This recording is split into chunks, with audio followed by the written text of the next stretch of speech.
हाय, good morning सगळ्यांना आणि happy Monday. घटस्थापनेच्याही सगळ्यांना खूप छान शुभेच्छा. आज मी एक गोष्ट वाचली ती म्हणजे चिव आणि कावळ्याची. आता तुम्ही सगळे म्हणणार, की आता काय गोष्ट वाचण्याची वेळ आहे का? तेही चिव आणि कावळ्याची. पण नाही. त्या दोघांमध्ये जे काही घडलं ना, ते आपल्यासोबतही सतत घडत असतं. त्यांची ती टकटक, चिवचं कावळ्याकडे दुर्लक्ष करणं, हे आपणही करत असतो आपल्या दररोजच्या आयुष्यामध्ये. असाच पावसामध्ये भिजलेला कावळा चिवच्या दरवाजावर येतो. चिवला सांगतो, "चिवताई, चिवताई दार उघड गं, मला आतमध्ये घे." चिवचे बहाणे काही संपत नाही. चिव त्याला म्हणते, "थांब, माझ्या बाळाला अंघोळ घालतेय." कावळा परत टकटक करतो. "चिवताई, चिवताई दार उघड, मला आतमध्ये घे." चिव परत त्याला सांगते, "थांब, माझ्या बाळाला भरवतीये. थोड्या वेळ थांब." शेवटी तो परत थकतो. आता तर त्याला चक्क भूक लागलेली असते. पावसात तो का भिजलेला असतो. परत चिव त्याला सांगते, "थांब, माझ्या बाळाला झोपू दे." असं करता, करता, करता, करता कावळा अक्षरशः थकतो. शेवटी तो निघून जातो. चिवचं सगळं काम झाल्यावर चिवला आठवतं, "अरे छ्या! आपल्या दरवाजासमोर तर कावळा उभा आहे. त्याच्यासाठी दरवाजा उघडला पाहिजे." शेवटी काय, ती कानोसा घेते. तिला घराबाहेर कोणाचाच आवाज येत नाही. शेवटी ती अलगद दरवाजा उघडते. आता तिच्या दरवाजासमोर कावळा नसतो. ती अस्वस्थ होते, बेचैन होते, की आता होणारी टकटक अचानक का थांबली आणि कावळा कुठे गेला असेल बरं? जाऊ दे, गेला असेल कुठेतरी येईल, असं म्हणत ती स्वतःच्याच मनाची समजूत काढत असते. रात्र झाली, तरी कावळा आला नाही. दुसऱ्या दिवशी ती कावळ्याची वाट बघत असते, पण तरी कावळा काही परतला नाही.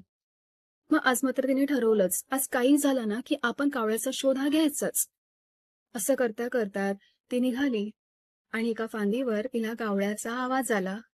तो आवाज ऐकून ती इतकी उत्साही, इतकी आनंदित झाली, की लगेच तिने कावळ्याच्या घरट्याकडे धाव घेतली.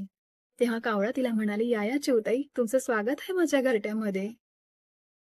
तेव्हा कावळ्याचं ते अगत्या पाहून चिऊ थोडीशी ओशाळली. तिला असं वाटलं. ती म्हणाली, की "मी तुला माझ्या घरट्यात घेतलं नाही. तुला राग नाही आला?" तेव्हा कावळा म्हणाला, "छे छे, मला काय यावा राग? आणि इथेही तसंही प्रत्येकाचं आपलं स्वतःचं असं स्वतंत्र विश्व असतं की, जसं तुझं होतं. तरीही कसं आहे ना चिवताई, तू तुझ्या विश्वात खूप जास्त गुंतलेली होतीस आणि तू तुझ्या विश्वातून बाहेर येऊन मला माझ्या गरजेसाठी मदत करणं किंवा तुझ्या विश्वामध्ये मला प्रवेश देणं, या गोष्टी अतिक्रमणासारख्याच होत्या, नाही का? आणि कुणाच्याही वस्तूवर, अधिकारावर, भावविश्वावर अतिक्रमण करणं हे चूकच, नाही का? चिव काहीच बोलली नाही त्याला. तेव्हा कावळा तिला म्हणाला, माझी गरज होती म्हणून मी तुझ्या दाराशी आलो. पण नंतर मला माझी चूक कळली गं.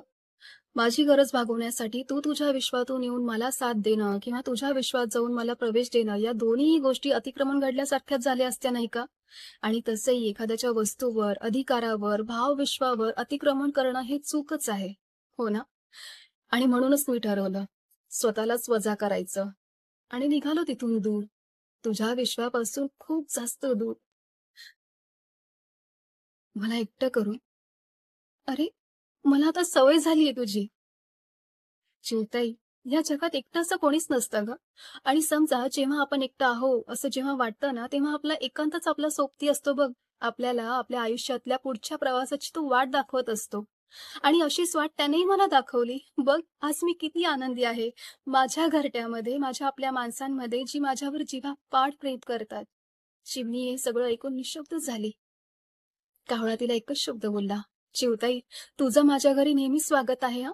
तू जेव्हाही टकटक करशील ना, मी मात्र दरवाजा पटकन उघडेल बघ, क्षणाचाही विलंब न करता." आता मात्र चिवताईचे डोळे हे पाणावले. ती भरल्या कंठाने घरी परतणार. पण आज मात्र तिच्या पंखांमध्ये पूर्वीसारखं बळच नव्हतं. आपल्या सगळ्यांची अवस्था आहे ना, ह्या चिऊताईसारखी झाली माहितीये? आपल्याला कधी-कधी ना आपल्या माणसांची साथ ऐकूच येत नाही.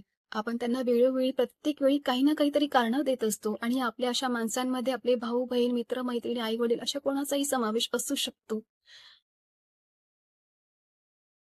ही गर्दी इतकी वाढते, की नंतर ते स्वतःचंच एक विश्व तयार करतात. असं विश्व जिथे आपल्याला स्थानच नसतं आणि आपल्या लक्षातच येत नाही.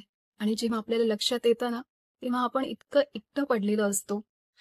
आणि म्हणूनच असं जर का होऊ नये असं वाटत असेल ना, तर आपल्यातला अहमपणा सोडावा. मला कोणाचीच गरज नाहीये, असं कधी म्हणूच नये. कारण वेळ ही प्रत्येकाची येते आणि म्हणूनच ही टकटक वेळोवेळीच ऐकायला शिका. काय?